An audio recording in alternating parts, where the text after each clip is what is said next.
ಓಂ ಶಾಂತಿ. ಬಾಪ್ ದಾದಾ ಅವರು ವಿಶೇಷವಾಗಿ ಸೇವೆಯ ಬೇರೆ ಬೇರೆ ಪದ್ಧತಿಯಲ್ಲಿ ವಿಶ್ವದ ಸೇವೆಯನ್ನು ಮಾಡುವಂತಹ ಸೇವೆಯನ್ನು ಕೊಟ್ಟಿದ್ದಾರೆ. ಮನಸಾ ಸೇವೆ, ವಾಚಾ ಸೇವೆ, ಧನ ಸೇವೆ, ತನು ಸೇವೆ, ಮನಸೇವೆ, ಸಂಕಲ್ಪ ಸೇವೆ. ಇವತ್ತಿನ ದಿನ ವಿಶೇಷವಾಗಿ ನಾವು ಬರುವಂಥ ಸಮಯದಲ್ಲಿ ಮಹಾವಿನಾಶದ ಮುಂಚೆ ಸೇವೆ ವೃದ್ಧಿ ಆಗ್ತಾ ಇದೆ. ಬಾಬುವರು ಹೇಳ್ತಾ ಇರ್ತಾರೆ, ಮನಸ್ಸಿನ ಸೇವೆ ಬಹಳ ಮಹತ್ವವಾದಂಥ ಸೇವೆ ಇದೆ. ಸಂಗಮ ಯುಗದಲ್ಲಿ ಆತ್ಮಗಳ ಸೇವೆ ಸರ್ವೋತ್ತಮ ಸೇವೆ ಇದೆ. ಬಾಯಿಂದ ವಾಚೆಯಿಂದ ಮಾಡಿದ ಸೇವೆ ಎದುರುಗಿಡುವಂಥ ಆತ್ಮಕ್ಕೆ ಟಚ್ ಆಗ್ತದೆ. ಆದರೆ ಮನಸ್ಸಿನ ಮುಖಾಂತರ ಮಾಡುವಂಥ ಸೇವೆ ಒಂದೇ ಸ್ಥಾನದಲ್ಲಿ ಕುಳಿತು ಅನೇಕ ಕಡೆಗಳಲ್ಲಿ ಸೇವೆಯನ್ನು ಮಾಡುವಂಥ ಸೇವೆ ಮನಸಾ ಸೇವೆ. ಮನಸ್ಸಿನ ಸೇವೆ ಅತಿ ತೀವ್ರವಾದಂಥ ಸೇವೆ ಇದೆ. ಬಾಬೋರ ಅವ್ಯಕ್ತ ಬಾಪ್ ದಾದಾ ಅವರು, ಸಾಕಾರ ಬಾಪ್ ದಾದಾ ಅವರು ಈ ಸೇವೆಗಾಗಿ ಅನೇಕ ಪ್ರಕಾರವಾದಂತಹ ಸೇವೆಯನ್ನು ಪದ್ಧತಿಯನ್ನು ಹೇಳಿಕೊಟ್ಟಿದ್ದಾರೆ. ಇವತ್ತಿನ ದಿನ ಅದರ ಬಗ್ಗೆ ನಾವು ನೋಡೋಣ. ದಿನಾಲೂ ಸಮಯ ಸಿಕ್ಕಾಗ 24 ಗಂಟೆಯಲ್ಲಿ ಅಟ್ಲೀಸ್ಟ್ 5 ನಿಮಿಷ, 10 ನಿಮಿಷ, 15 ನಿಮಿಷ ನಮಗೆಷ್ಟು ಸಾಧ್ಯ ಆದಷ್ಟು ಈ ವಿಧದಲ್ಲಿ ನಾವು ಸೇವೆ ಮಾಡಿದ್ರೆ ಮನಸ್ಸಿನ ಸೇವೆ, ನಮ್ಮ ಆತ್ಮದ ಉನ್ನತಿ ಸಹ ಆಗ್ತದೆ. ಸೇವೆ ವೃದ್ಧಿಯೂ ಸಹ ಫಾಸ್ಟ್ ಆಗ್ತದೆ. ಸೇವೆಯಿಂದ ಲಾಭವೂ ಸಹ ಅನೇಕ ಆಗ್ತದೆ. ಅದಕ್ಕೆ ಇವತ್ತಿನ ದಿನ ನೋಡೋಣ, ನಾವು ಮನಸಾ ಸೇವೆ ಬಗ್ಗೆ ನೋಡೋಣ. ಮನಸಾ ಸೇವೆಯನ್ನು ನಾವು 6 ಪ್ರಕಾರವಾಗಿ ಮನಸಾ ಸೇವೆಯನ್ನು ಮಾಡ್ಬೋದು.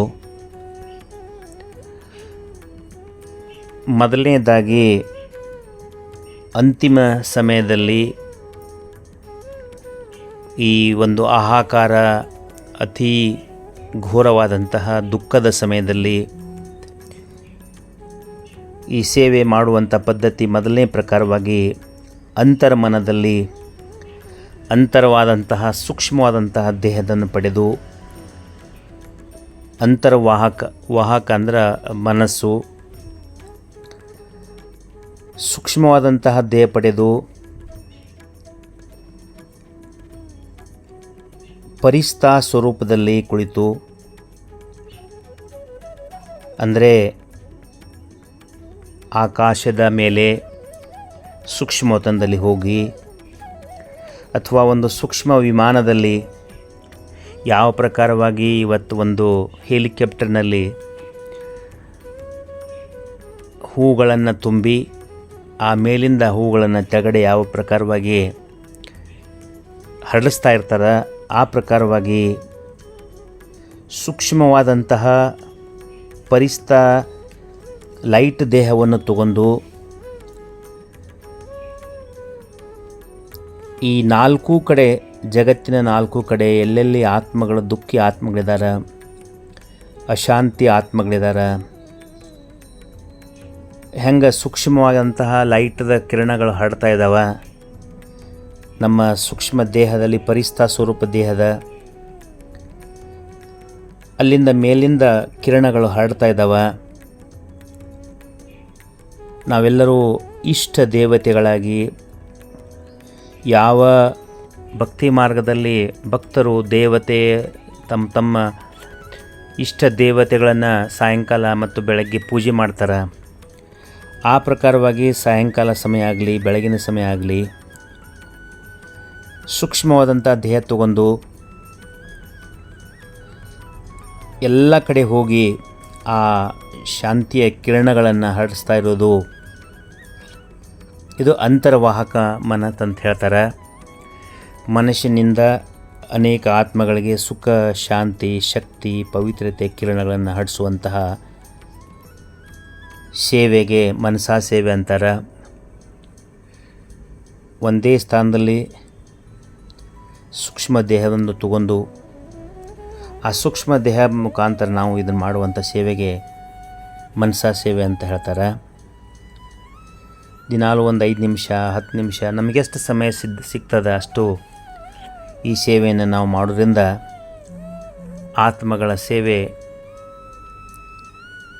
ಫಾಸ್ಟ್ ಆಗ್ತದೆ. ಸೇವೆಯಿಂದ ಒಳ್ಳೆಯ ಅನುಭೂತಿ ಆಗ್ತದೆ. ನಮ್ಮ ಆತ್ಮನೂ ಕಲ್ಯಾಣ ಆಗ್ತದೆ. ಅನೇಕ ಎದುರುಗಡೆಯುವಂಥ ಆತ್ಮಗೂ ಸಹ ಕಲ್ಯಾಣ ಆಗ್ತದೆ.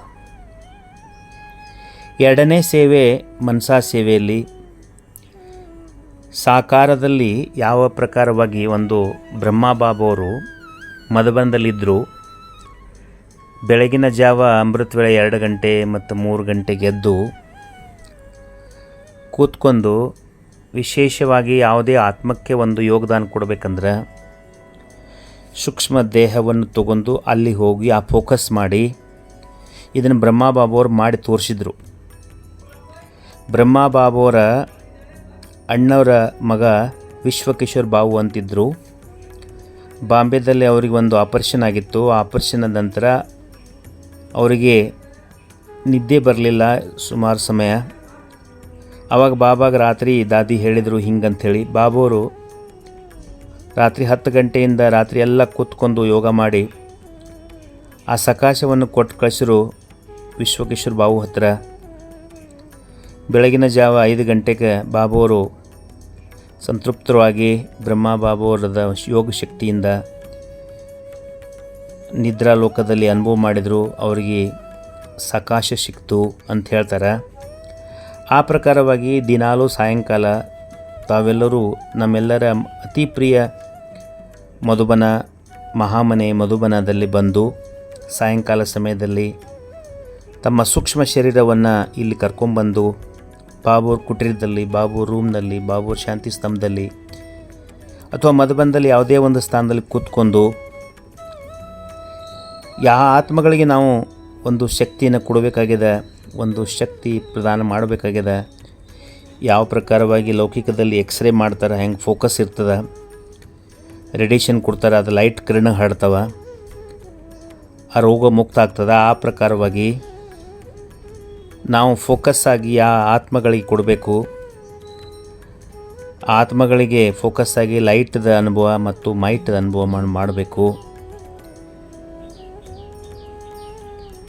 ಇದು ಸಾಕಾರದಲ್ಲಿ ಬ್ರಹ್ಮಬಾಬುವರ ಮಾಡಿಸಿದಂಥ ಮನಸಾ ಸೇವೆ. ಇದು ಸಕಾಶ ಸೇವೆ ಅಂತಾರೆ ಇದಕ್ಕೆ. ಎರಡನೇ ಪ್ರಕಾರ ಸೇವೆ ಸಕಾಶ ಸೇವೆ. ಮೂರನೇ ಪ್ರಕಾರವಾಗಿ ಮನಸಾ ಸೇವೆ ಯಾವ ಪ್ರಕಾರ ಮಾಡಬೇಕಂದ್ರೆ ಸೂಕ್ಷ್ಮವತನದಲ್ಲಿ ಯಾವ ಪ್ರಕಾರವಾಗಿ ಈ ಸ್ಥೂಲ ದೇಹವನ್ನು ಇಲ್ಲೇ ಬಿಟ್ಟು ಸೂಕ್ಷ್ಮ ದೇಹವನ್ನು ಪಡೆದು ಬ್ರಹ್ಮಬಾಬುವರು ವತನದಲ್ಲಿ ಕುಳಿತಿದ್ದಾರೆ. ವತನ ಅಂದರೆ ಒಂದು ಮೂಲ ವತನ ಪರಮಧಾಮದಲ್ಲಿದೆ. ಒಂದು ಮುಂಚೆ ಬರುವಂಥ ಸೂಕ್ಷ್ಮವತನ ಅಂತಾರೆ. ಯಾವ ಪ್ರಕಾರವಾಗಿ ಹಾಲಿನ ಹಾಗೆ ಒಂದು ಸುಂದರವಾದಂಥ ಲೋಕದ, ಅದು ಒಂದು ಆಕಾಶದ ಮಧ್ಯದಲ್ಲಿದೆ. ಆ ಸೂಕ್ಷ್ಮತನದಲ್ಲಿ ಬ್ರಹ್ಮಬಾಬುವರು ಸೂಕ್ಷ್ಮ ಶರೀರ ತಗೊಂಡು ಕೂತಿದ್ದಾರೆ. ಅಲ್ಲಿ ಹೋಗಿ ನಾವು ಈ ಸೂಕ್ಷ್ಮ ದೇಹವನ್ನು, ನಮ್ಮ ದೇಹವನ್ನು ಸೂಕ್ಷ್ಮವಾಗಿ ತೊಗೊಂಡು ಹೋಗಿ ಸೂಕ್ಷ್ಮತನದಲ್ಲಿ ಕೂತು ಬ್ರಹ್ಮಬಾಬುವರು ಎದುರುಗಡೆ ಕೂತ್ಕೊಂಡು ಬ್ರಹ್ಮಬಾಬುವರು ಶಿವಬಾಬುವರು ಕೊಡುವಂಥ ಕಿರಣಗಳನ್ನು ನಮ್ಮ ಸೂಕ್ಷ್ಮ ದೇಹದ ಮೇಲೆ ಬೀಳ್ತಾ ಇದ್ದಾವೆ. ನನ್ನ ಸೂಕ್ಷ್ಮ ದೇಹನೂ ಸಹ ಸೂಕ್ಷ್ಮ ಲೈಟ್ ಸ್ವರೂಪ ಆಗಿದೆ. ಆ ಸೂಕ್ಷ್ಮ ಲೈಟ್ ಸ್ವರೂಪದಿಂದ ಅಲ್ಲಿಂದ ಕಿರಣಗಳು ಹರಡ್ತಾ ಇದ್ದಾವೆ ಮೇಲಿಂದ. ಸೂಕ್ಷ್ಮವತನದಲ್ಲಿ ಕುಳಿತು ಸೂಕ್ಷ್ಮ ಶರೀರದಲ್ಲಿ ಕುಳಿತು ಸೂಕ್ಷ್ಮವಾದಂತಹ ಶಿವಬಾಬುವರ ಕಿರಣಗಳನ್ನು ಹರಡಿಸೋದಕ್ಕೆ ಸೂಕ್ಷ್ಮ ಸೇವೆ ಅಂತ ಹೇಳ್ತಾರೆ. ಇದು ಸೂಕ್ಷ್ಮವತನದಲ್ಲಿ ಕೂತ್ಕೊಂಡು ಸಹ ನಾವು ಇದನ್ನು ಅನುಭವ ಮಾಡಿಸ್ಬೋದು ಆತ್ಮಗಳಿಗೆ. ಇನ್ನು ನಾಲ್ಕನೇದಾಗಿ ಈ ಕಲ್ಪವೃಕ್ಷ ದೊಡ್ಡ ವಿಶಾಲವಾದಂತಹ ಈ ಸುಮಾರು 800 ಕೋಟಿ ಆತ್ಮಗಳು ಹೊಂದಿರುವಂಥ ಈ ಕಲ್ಪವೃಕ್ಷ ಮಾನವ ವೃಕ್ಷ. ಇದರ ಬೀಜ ಶಿವಬಾಬಾ ಅದರ. ಆ ಕಲ್ಪವೃಕ್ಷದ ಕೆಳಗಡೆ ತಾವೆಲ್ಲರೂ ಬ್ರಾಹ್ಮಣರು, ಶ್ರೇಷ್ಠ ಆತ್ಮಗಳು ಕೂತ್ಕೊಂಡು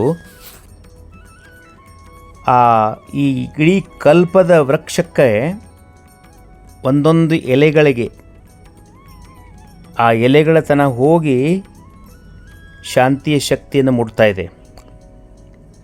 ಒಂದೊಂದು ಆತ್ಮಗಳು ಒಂದೊಂದು ಎಲೆಗಳ ರೂಪದಲ್ಲಿದ್ದಾವೆ. ಕಲ್ಪವೃಕ್ಷದ ನಿಮ್ಮನ್ನು ಅನುಭವ ಮಾಡಿ, ಕಲ್ಪವೃಕ್ಷದ ಕೆಳಗಡೆ ನೀವು ಕೂತ್ಕೊಂಡಿದ್ದೀರಿ. ಅಲ್ಲಿ ಬ್ರಹ್ಮ ಬಾಬುವರು, ಮಾತೇಶ್ವರಿಯವರು, ಅಷ್ಟರತ್ನಗಳು ಕೂತಿದ್ದಾರೆ. ಅದರ ಜೊತೆಯಲ್ಲಿ ನೀವು ಕೂತಿದ್ದೀರಿ.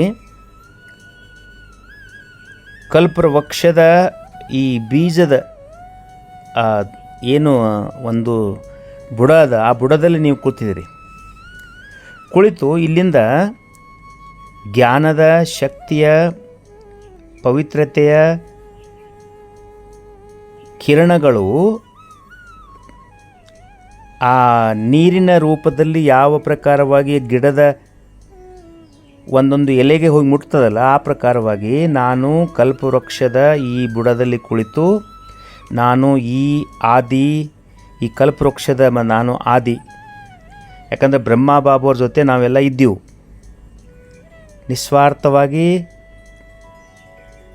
ನಿಸ್ವಾರ್ಥವಾಗಿ ನಿಶ್ಚಿಂತವಾಗಿ ಇಲ್ಲಿಂದ ಕಿರಣಗಳನ್ನು ನಾವು ಆದಿರತ್ನಗಳು, ಪೂರ್ವಜರು, ಈ ಗಿಡದ ಬುಡ ನಾವು, ಬೇರುಗಳು ನಾವು.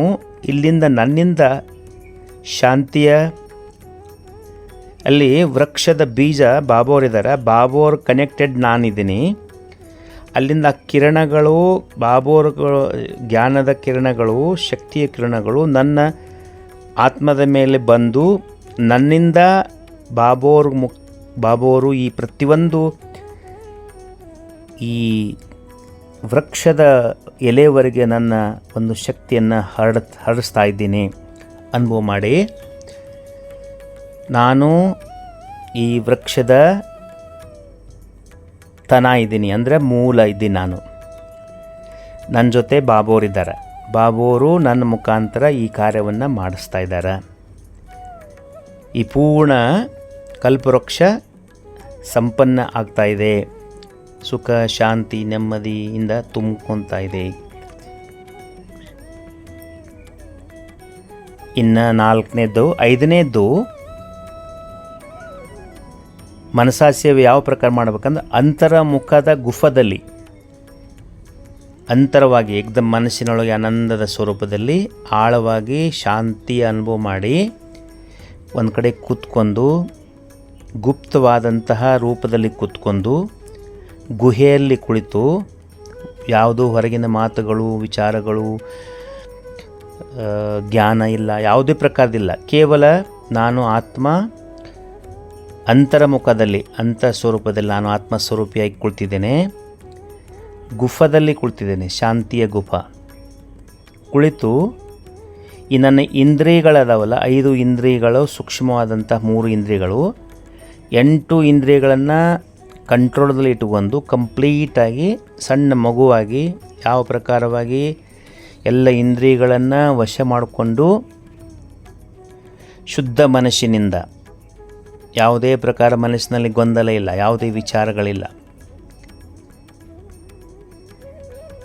ಈ ಜಗತ್ತಿನಲ್ಲಿ ಅನೇಕ ಆತ್ಮಗಳಿಗೆ, ಅಶಾಂತಿ ಆತ್ಮಗಳಿಗೆ, ದುಃಖದ ಆತ್ಮಗಳಿಗೆ, ಪ್ರತಿಯೊಬ್ಬ ಆತ್ಮಗಳಿಗೆ ಶುದ್ಧ ಭಾವನೆಯಿಂದ ಇವು ಆತ್ಮಗಳು ಶ್ರೇಷ್ಠವಾಗಲಿ. ಶುಭ ಭಾವನೆ, ನಮ್ಮ ಶ್ರೇಷ್ಠ ಭಾವನೆ, ಶುದ್ಧ ಭಾವನೆ, ಶುಭ ಕಾಮನೆ, ಕಾಮನ ಶ್ರೇಷ್ಠ ಕಾಮನೆ, ಶುಭ ಭಾವನೆಯನ್ನು ವಿಶ್ವದಲ್ಲಿ ಅಶಾಂತ ಆತ್ಮಗಳಿಗೆ, ಅತೃಪ್ತ ಆತ್ಮಗಳಿಗೆ, ದುಃಖದ ಆತ್ಮಗಳಿಗೆ ನಾನು ಅನುಭವವನ್ನು ಮಾಡಿಸ್ತಾ ಇದ್ದೇನೆ. ಬಾಬೋರು ನನ್ನ ಮುಖಾಂತರ ಮಾಡಿಸ್ತಾ ಇದ್ದಾರೆ. ಮಾಡೋರು ಬಾಬೋರು, ನಾ ಕೇವಲ ನಿಮಿತ್ತ ಮಾತ್ರ. ನಾನು ಅಂತರ್ಮುಖದ ಗುಫದಲ್ಲಿ ಕುಳಿತು ಮನಸ್ಸಿನ ವಿಚಾರಗಳ ಮುಖಾಂತರ ಶುಭ ಭಾವನೆ, ಶುಭ ಕಾಮನೆಗಳನ್ನು ಹರಡಿಸ್ತಾ ಇದ್ದೇನೆ. ಜಗತ್ತಿನಲ್ಲಿ ಯಾವುದೇ ಮೂಲೆಯಲ್ಲಿರಲಿ, ಯಾವುದೇ ಆತ್ಮ ಇರಲಿ, ಅನುಭವ ಮಾಡೋಣ. ಅನುಭವ ಮಾಡಿಸಿ, ಇನ್ನು 6ನೇದು ಮನಸಾ ಸೇವೆ ಯಾವ ಪ್ರಕಾರ ಮಾಡ್ಬೇಕಂದ್ರೆ, ನಾನು ಪರಮಧಾಮದ ನಿವಾಸಿ.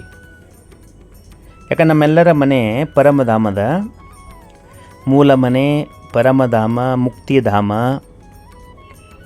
ಸರ್ವಶ್ರೇಷ್ಠ ಧಾಮನಂತಹ ಶಾಂತಿಧಾಮದಲ್ಲಿ ನಾನು ಕುಳಿತುಕೊಂಡು, ಅಂದರೆ ಈ ದೇಹವನ್ನು ಇಲ್ಲಿ ಬಿಟ್ಟು ಸೂಕ್ಷ್ಮತಂದಲ್ಲಿ ಬ್ರಹ್ಮ ಬಾಬಾವ್ರಿಗೆ ಎದುರುಗಡೆ ಸೂಕ್ಷ್ಮ ದೇಹ ಬಿಟ್ಟು ನಾನು ಒಂದು ಲೈಟ್ ಭೂಮಿಗೆ ಬಂದಾಗ ಯಾವ ಪ್ರಕಾರ ಸಣ್ಣ ಚಿಕ್ಕಿಯಾಗಿ ಬಂದಿದ್ದೆ, ಕೇವಲ ನಕ್ಷತ್ರನಾಗಿ ಬಂದಿದ್ದೆ, ಚಿಕ್ಕ ನಕ್ಷತ್ರ, ಚೈತನ್ಯ ನಕ್ಷತ್ರನಾಗಿ ಬಂದಿದ್ದೆ. ಸಾಯಂಕಾಲ ಸೂರ್ಯನು ಅಸ್ತವಾಗುವಂಥ ಒಂದು ಸುಂದರವಾದಂಥ ಮುಗುಲಿನ ಹಾಗೆ ಬಂಗಾರದ ಒಂದು ಕಲರ್ ತುಂಬಿರುವುದಂಥ ಒಂದು ಸುಂದರ ಅದು ಧಾಮದ, ಅದು ಮುಕ್ತಿಧಾಮ. ಅಲ್ಲಿ ಒಂದು ಲೈಟ್ ಸ್ವರೂಪದಲ್ಲಿ ಕುಳಿತುಕೊಂಡು ನಾನು ಶಿವಬಾಬಾವರಿಂದ ಒಂದು ಸುಂದರ ಕಿರಣ, ಶಾಂತಿಯ ಕಿರಣ, ಪ್ರೇಮದ ಕಿರಣ, ಆನಂದದ ಕಿರಣ, ಪವಿತ್ರತೆಯ ಕಿರಣ, ಒಂದೊಂದು ಕಿರಣಗಳು ಬಂದು ನನ್ನ ಆತ್ಮದ ಮೇಲೆ ಪ್ರವೇಶ ಮಾಡಿ, ನಾನೂ ಸಹ ಮಾಸ್ಟರ್ ಬೀಜರೂಪ ಪರಮಾತ್ಮನ ಮಗು, ಮಾಸ್ಟರ್ ಪರಮಾತ್ಮ ಸ್ವರೂಪಿಯಾಗಿ ಕುಳಿತು ಬಿಂದು ಸ್ವರೂಪದಲ್ಲಿ, ಲೈಟ್ ಸ್ವರೂಪದಲ್ಲಿ ಸಕಾಶವನ್ನು ಕೆಳಗಡೆ ಹರಡಿಸ್ತಾ ಇದ್ದೀನಿ. ನಾನು ಶಾಂತಿಧಾಮದ ನಿವಾಸಿ, ಶಾಂತಿಯ ಅಲೆಗಳ ಮಧ್ಯದಲ್ಲಿದ್ದು ಜಗತ್ತಿನ ಶಾಂತಿಯ ಅಲೆಗಳನ್ನು ಹರಡಿಸ್ತಾ ಇದ್ದೇನೆ.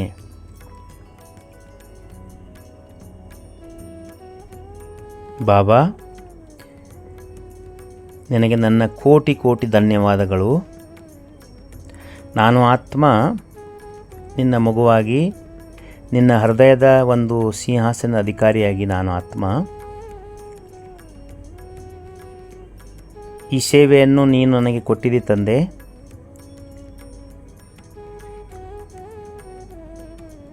ಈ ಸೇವೆಯಿಂದ ಅನೇಕ ಆತ್ಮಗಳ ಕಲ್ಯಾಣ ಆಗಲಿ ಬಾಬಾ.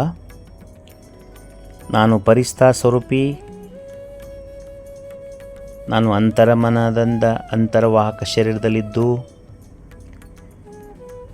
ಸಾಕಾರದಲ್ಲಿ ಸೂಕ್ಷ್ಮ ಶರೀರ ತಗೊಂಡು ಸೂಕ್ಷ್ಮತಂದಲ್ಲಿ ಸೂಕ್ಷ್ಮ ಶರೀರ ಪಡೆದು ಕಲ್ಪವೃಕ್ಷದ ತೆಳಗಡೆ ಕಲ್ಪವೃಕ್ಷದ ಬೀಜದ ಬುಡದಲ್ಲಿ ಕುಳಿತು ಅಂತರ ಗುಫೆಯಲ್ಲಿ ಕುಳಿತು ಪರಮಧಾಮದ ನಿವಾಸಿಯಾಗಿ ನಾನು ಈ ಸೇವೆಯನ್ನು ಬಾಬಾವರು ನನ್ನ ಮುಖಾಂತರ ಮಾಡಿಸ್ತಾ ಇದ್ದಾರೆ. ಬಾಬಾ, ನನ್ನ ಹೃದಯದ ತಂದೆ, ನನಗೆ ನನ್ನ ಹೃದಯದಿಂದ ಕೋಟಿ ಕೋಟಿ ಧನ್ಯವಾದಗಳು. ಮನಸ್ಸಿನ ಸೇವೆ,